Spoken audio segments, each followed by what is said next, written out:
to know how you see the world. Do you seek out urban beauty?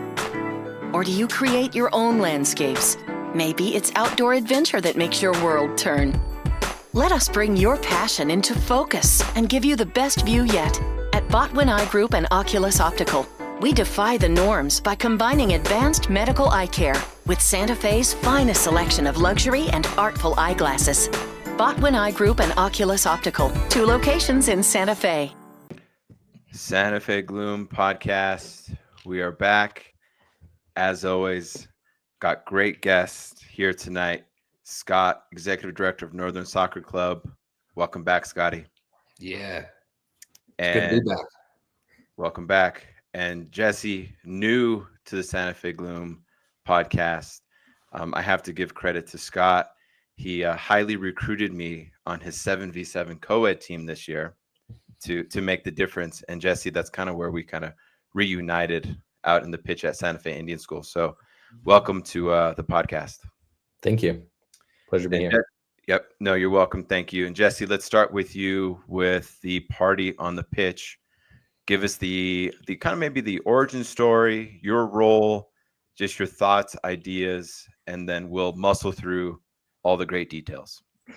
Yeah, well, it's we've been doing this particular version of the tournament, Party on the Pitch, which I think the name of it was Scott's invention.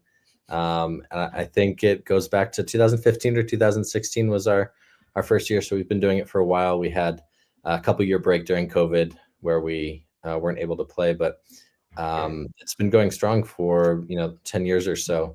And it's really about coming out, playing some soccer and having fun. We've had various breweries come out and pour their beer.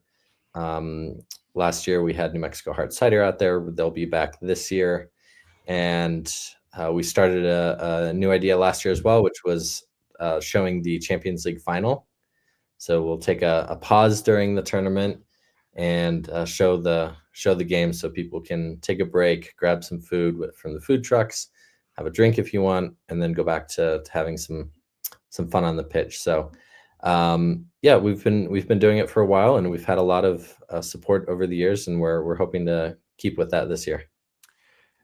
Yeah, and for our viewers too, this is kind of a sidebar, and I don't know if it's ever been mentioned on our podcast, but Scott, you came up with the name Santa Fe Gloom for all of our viewers, and so it was not my name.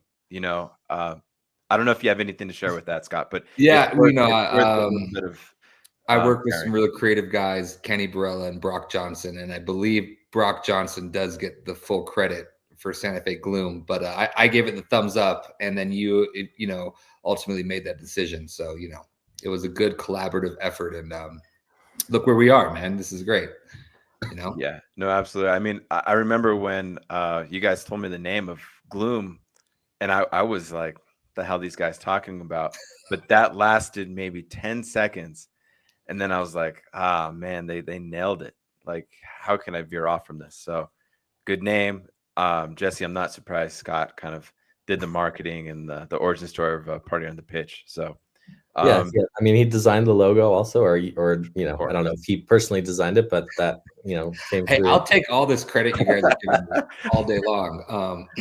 I directed the design of the logo. This is what I do. I just bring the right people together and make the things happen, and then take all the credit. Apparently, no, that's good, Scott. I think it's awesome, man. I mean, you got that creative mind, even with the Northern branding too. Even with your shirt. I mean, that spells out Santa Fe for us. So yeah, in the house. Exactly. And just, to piggyback on what Jesse's saying, the Party on the Pitch is super fun. We've been doing it for a long time. This year it's 7v7 co-ed. You can sign up right now at sfasl.org. It's $400 a team. $400 right now. There's a refundable deposit as well, and as long as you show up for all your games. But given the number of games you play and the fun, I think it's a good deal. Yeah, it's all day long, super fun. I think adding in the Champions League soccer is a dream that Jesse and I had for a long time. And then last year, Jesse really pulled that one off. And we have a big screen TV inside the tent with the audio hooked up. And it was really fun watching it. I know the game wasn't what we all wanted it to be. But, when you're with all your friends hanging out, having some beers, it really doesn't matter. So super fun. If you're interested, grab some friends. There's a leisure division, there's a recreational division, and a competitive division. So whatever you're into, we have something for you. sfasl.org, Party on the Pitch. It's May 31st. And we're doing a 1-day tournament this year. We've done 2 days in the past, and it's not only a lot of work, but it's also hard on the players to come back that second day and play up to 3 games after having a rough Saturday. So we decided to shorten the games, put them all on Saturday, and just get it done with and have some fun on that one day. Give you part of your weekend back. And we've it's that competitive division is pretty competitive. We've had teams from, I think we had a team from Las Cruces last year who ended up in the final. We've had teams from other parts of the state and from out of state, mostly Albuquerque and Santa Fe teams, but we love to have those teams that come from further afield. And we'll get into it later, but really the redevelopment of that whole Soccer Valley is really gonna, I think, draw more teams to tournaments like this and other ones that might happen. So it's competitive. That's going to be a competitive division. Recreation is, it's maybe people who don't quite want to play as hard, like me. I'm getting older. I can't run with the fast kids anymore. And then we have leisure if you just want to chill out and drink some beers on the sideline while you kick the ball around. So we have 3 different categories from which to choose. And how do you measure the success of this event? I think it's really about the number of teams that we get. There are families that come and watch, and that it creates a great atmosphere. We have the beer garden that can seat up to 100 people. So that's, we had, especially during the Champions League final last year, we had a lot of people in the tent watching the game, enjoying a beer. So it's not only about, how we do as an organization, but also how, New Mexico Hard Cider does with getting some of their, getting customers to them.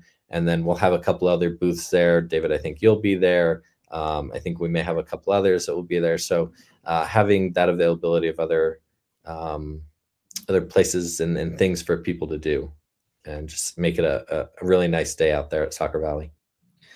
Yeah, and I think the more fun everyone's having, I think that's where we really measure the success from, and that's why we keep doing it, because it's very successful and it is a lot of fun. And I don't know if we're getting older or what, but I think the 1-day tournament was us being like, oh man, we can't handle 2 days of this. But I do think the 1-day tournament's going to be actually a lot more successful and just easier for everybody. We now have kids and stuff, Jesse and I have kids, and 1 day off is plenty for us. So it'll be really great.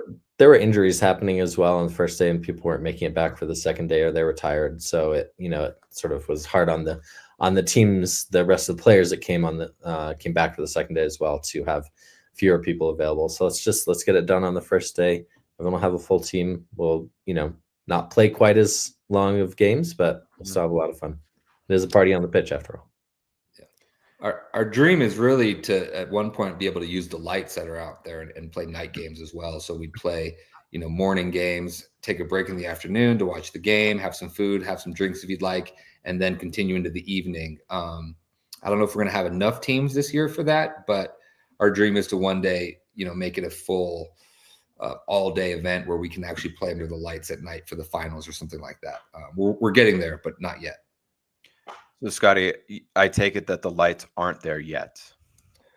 We have lights on 2 of the fields. Mm-hmm. We want to get to the point where we have so many teams. Got it. The tournament's so big. Got it. That it stretches into the evening. And, Got it. We just have this vision of it'd be really great to see games being played at night out there. It's really fun, and it's a beautiful complex, as you guys know. Yeah, and either one of you guys can take a crack at this for our viewers and fans who may not know what the Soccer Valley is. Give us maybe just that breadth and share what it is and then what we want it to be. Yeah, I'll go ahead and jump on this one, Jesse. Right now, Soccer Valley is a beautiful 5-field, all-grass complex. Just right. Is it just outside of Santa Fe? I don't know. I'd say it's in Santa Fe. It's in Santa Fe city limits. City property, but it's in the county. Yeah, right off of 599. It's a beautiful area. The grounds crew there has just been phenomenal. Great. Last couple of years, I was out there tonight.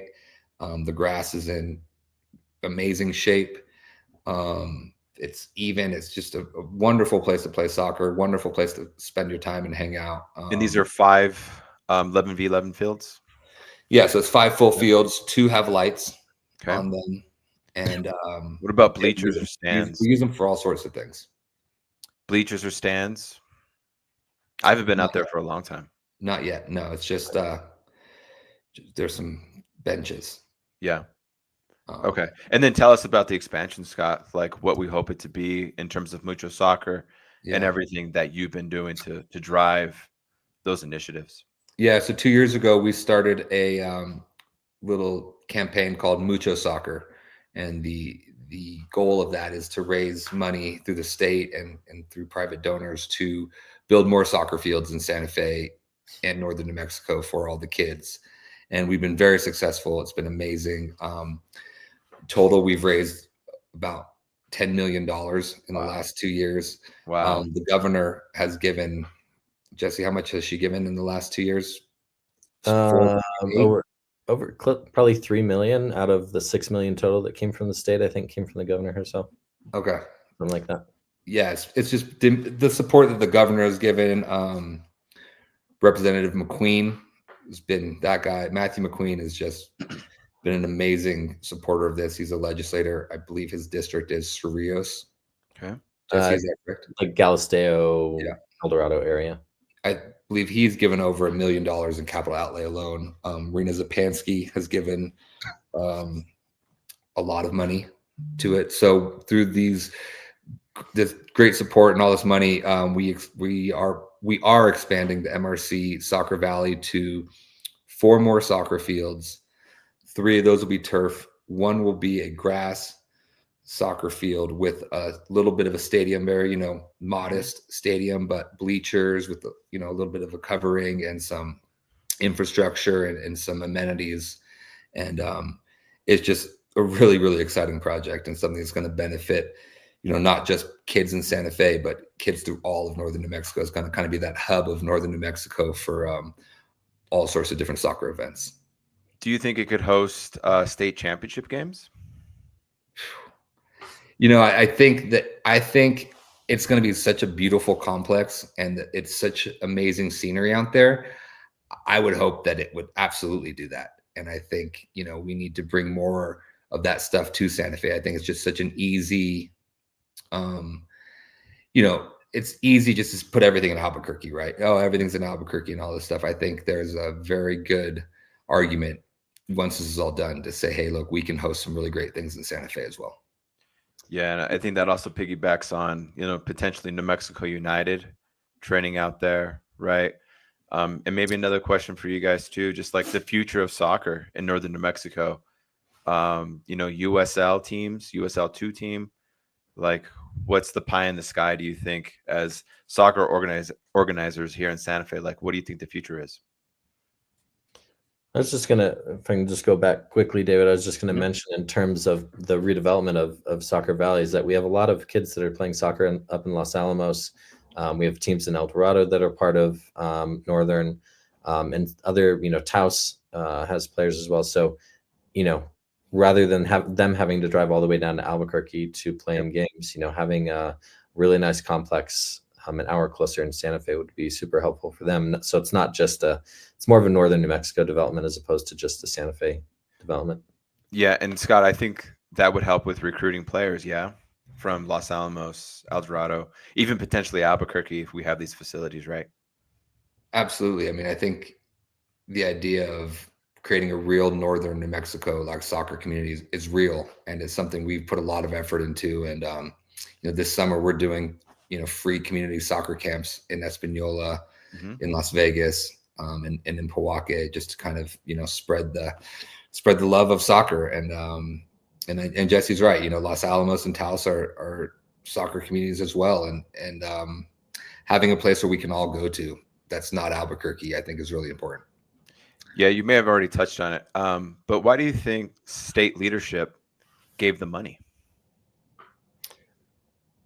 I mean, Jesse, you can take that one.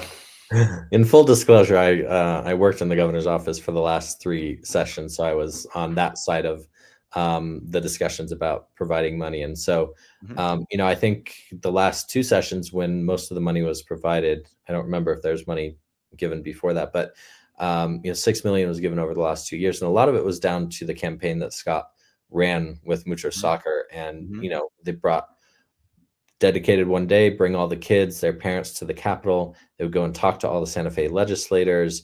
They would come up to the governor's office. And there were, I don't know, Scott, I don't know how many kids you had this last year, but 50 or so were there, crowded into the lobby. Yeah. And it, in discussions afterwards about how the governor would allocate money, when this one came up, she's like, oh, there's no way I can say no to those kids. So it's, it's something like that where you bring the kids to the decision makers saying, we need this in our community. We need you to support it, give money to this so that we can make it a reality. That really is what made a difference. And as Scott mentioned, Representative McQueen gave 500,000 this last year, which was really, that was super helpful in terms of what the governor sort of filling the gap of what the legislators gave so that we reached that 3 million this year. So him giving that 500,000 was really crucial for us to be able to do that. Yeah. And I can't speak for Representative McQueen at all, but I would like to think that he saw the real need for the kids. It doesn't, like, we spent a lot of time trying to educate people on what was actually available out there for the kids. And when you doesn't take much research to figure out there's not much available in the city of Santa Fe for the kids to play soccer. There's not many fields available. The fields we do have at the MRC are heavily used by all sorts of leagues. So it wasn't like we were asking for something that was kind of like, oh, this would be nice if we could get this. It really came down to a necessity that if you want kids to continue to play soccer, if you want this to grow, if you want this to be a really positive thing, that we need to support the kids, or we need to support them by building, 4 more soccer fields, which is going to be amazing. But I always tell people that once those 4 soccer fields are built, it's maxed out. Like, that's how much the demand has risen in the last couple of years in Santa Fe. It's just through the roof. And as soon as those 4 soccer fields are built, they will be heavily occupied as well, and we'll need to build more as well. So our work, I don't know when our work will ever be done, maybe never, but we'll continue to fight for more fields for kids, because that's what it comes down to. Yeah, Scott, that's a good point. I also will always remember this, and I think you told this to the New Mexican. You said something to the effect, and I want you to comment on this. You want to solve homelessness, right?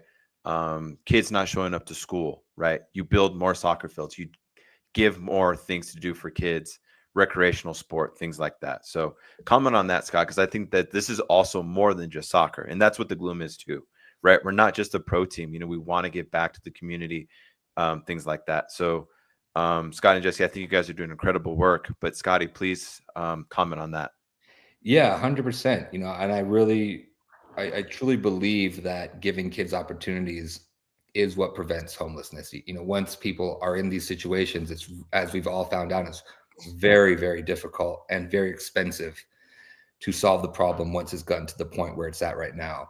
Yeah. So, I really believe that giving kids opportunities, and it's not, we live in the soccer world and we believe in soccer, and soccer is a great sport because it does span all sorts of demographics and economic, levels for kids. It just, everyone is so welcome in soccer, and it's such an accessible sport. But I believe all sports and all activities are so important for kids to have access to, and not have, whether it's a financial barrier or whether it's I can't make it out there. I have no ride or whatever it is. Making everything accessible for kids is the solution to the problems we're all looking at now. And, soccer is one piece of it, and it's what we do. So I believe in it. But, we do a free after school program in a lot of the Southside schools, and we hear feedback that's just amazing, because teachers will say, oh, this kid never comes to school, but he's there every day when there's soccer after school because he wants to play soccer. So it's like, oh, wow, we really do make a difference. whether how big or not that is, I don't really care, because if we make a difference in one or two kids' lives, it's pretty meaningful. Yeah, that was the only reason I went to college, was to play college soccer. Period. That was my way to just get out of Santa Fe and do my thing. So, and just like you guys too, staying out of trouble as young kids here in Santa Fe, we just played soccer all day. So you're assuming I stayed out of trouble with that, Yeah, less trouble. Yeah, less trouble. Gentlemen, what are we leaving out? I was just going to mention, in terms of getting more soccer fields available, there's someone from the city who was telling me that in the Midtown area, where they're doing that redevelopment of what used to be College of Santa Fe, and then whatever it was, University of Art and Design, they're going to be building, I think, 2 futsal fields. So they're incorporating that into the design. So that's really, I'd been pushing that for a few years, because I think that's really important, especially on the South Side, where more of the Hispanic population lives, and that's futsal is really popular, and so being able to have those facilities in their neighborhood, as opposed to having Soccer Valley is great and all that, but it can be a drive. If you have something you can walk to and go kick the ball around, especially outdoors, where it's you don't have to enter through a building and all that, and it's readily available. I think that's really important. So I was happy to see that was starting to happen. Yeah, where exactly is that, Jesse? So Midtown campus is sort of Midtown. Exactly on there. I don't know. Okay, yeah, no, I was asking. I missed that part, that it's at Midtown. At Midtown, yeah. So they'll incorporate it somewhere into the redevelopment. I don't know the specifics, but yeah, that's actually new to me. But go ahead, Scotty. I was gonna say, you bring up a great point about the mini pitches and those little futsal courts. We've worked really closely with HomeWise. They're doing a whole new development at South Meadows, and we worked really closely with them. They were they're very keen to learn about what were the needs of some of the kids, and we were like, mini pitches, and so they've incorporated that into one of their parks. They're building at the South Meadows project, and one of the things for me was like, no gates and the lights are on. Like you can't lock kids out, and you need to have the lights on every night. So things like that, I think, are a big step in the right direction. Agreed. And we've already kind of talking about the future of soccer, but give us a lens or a hope, pie in the sky, of maybe 15, 20 years when we're all kind of playing over 50 league. What are we seeing for the young kids in Santa Fe? Where do you think the Gloom is at? USL? Like, are we talking about a bigger stadium? What's our hopes? Well, I know, David, you and I have discussed this about getting an actual indoor facility that your team could play in. I think that would be a big draw. We have, Roadrunners down in Albuquerque. I think there's no reason why we can't have something like that up here. I think you get a good crowd when you play now, but having a soccer specific area to do that would not only bring more attention to your team, but also provide indoor opportunities for kids as well, because we play on basketball courts is what we do now, and so we don't really have an actual indoor place for kids to play when it's winter and cold out. So that's one of the main things I'd like to see in the next 10 years or so. Scott? Yeah, I mean, look, I just came back from a tryout for Northern Soccer Club, and there was about 80 boys aged 7 to 9 at our tryout, and it was wow. by far the largest tryout we've ever had, and it was it was a little overwhelming, to be honest, but it was also very exciting. And so, the future of soccer is very, very strong. And the people, if anyone doesn't see that or know that, then you're not paying attention. Yep. We've never seen a tryout like that before for these young kids. And it wasn't, the other exciting thing is that those kids can play. So David, I think your team is going to have some really good kids coming up in the next couple of years, because there are some kids out there that are, I saw the most amazing 7-year-old kid tonight, and it was just like, whoa, like that kid's better than I am, and I'm 45. So I was already recruiting him for our 7v7 team. But the future is so strong. All we need to do is support them. An indoor facility is the next move for sure. The winter time, that's all these kids want to do is play indoor. And the one facility that they have, public, is the Genevieve Chavez Center, and it is, again, completely packed, completely maxed out every night. and a lot of it is indoor soccer. Yeah, and it's also multi-use too, right? So you're competing with basketball, cheerleading, pickleball, Volleyball. you name it, right, Yeah. in that facility. So I think just Santa Fe needs to continue to grow and to grow up and to see the need and to pay attention to kids and families in Santa Fe. For sure. Yep. Agreed. There's no shortage of that here. The kids want it, they need it, they deserve it. You know, we're all paying A+ taxes. We should get A+ parks and A+ services all around. Yeah. Especially the kids. Yeah, absolutely. Yeah. Gentlemen, thank you so much. Party on the pitch. Jesse, thanks for everything you do for the soccer community. Scott, thank you, man, with all the branding and all the creative ideas. Without you guys and the people who follow you, the Gloom would have never been here. That's for darn sure. I would have never been enthusiastic to bring the Gloom to Santa Fe or do my thing. The reason why the Gloom games are packed crowds is because everything you guys are doing and keeping it up with Party on the Pitch and with Northern Soccer. There's no miracle what the Gloom's doing. It's all piggybacking off each other. So definitely thank you both. We realize that. Our players understand that too. Albuquerque guys who come to Santa Fe, they're like, the reason why we come to the Gloom is because the games are packed. People love Santa Fe. Our last guest, Sergio Rivas, right? He was like, man, I don't know what I've done in Santa Fe, but they love New Mexico United. They love me when I go to the Gloom games. It's packed. Like one of my first times I saw Sergio was he was signing autographs in the Demon court, watching a Gloom game. I was like, these kids know who this guy is, so you guys are doing a great job just getting that exposure out to Santa Fe. Well, thanks, man. Thanks for all you do too, David. You deserve a lot of credit, man. And we're gonna have we got some good recruits for your Gloom team coming up, man. There's some good kids coming out. So thanks for all that. And thanks for the opportunity. Cool. And we'll see you both out there on May 31st, running those 40-year-old legs. 38. Okay. Yeah, it's fun, Scott. Dude, that game, the first time I went out, I hadn't played in like 15 years. And I was like, man, people like soccer. And then Scott, you were like, no, people love soccer.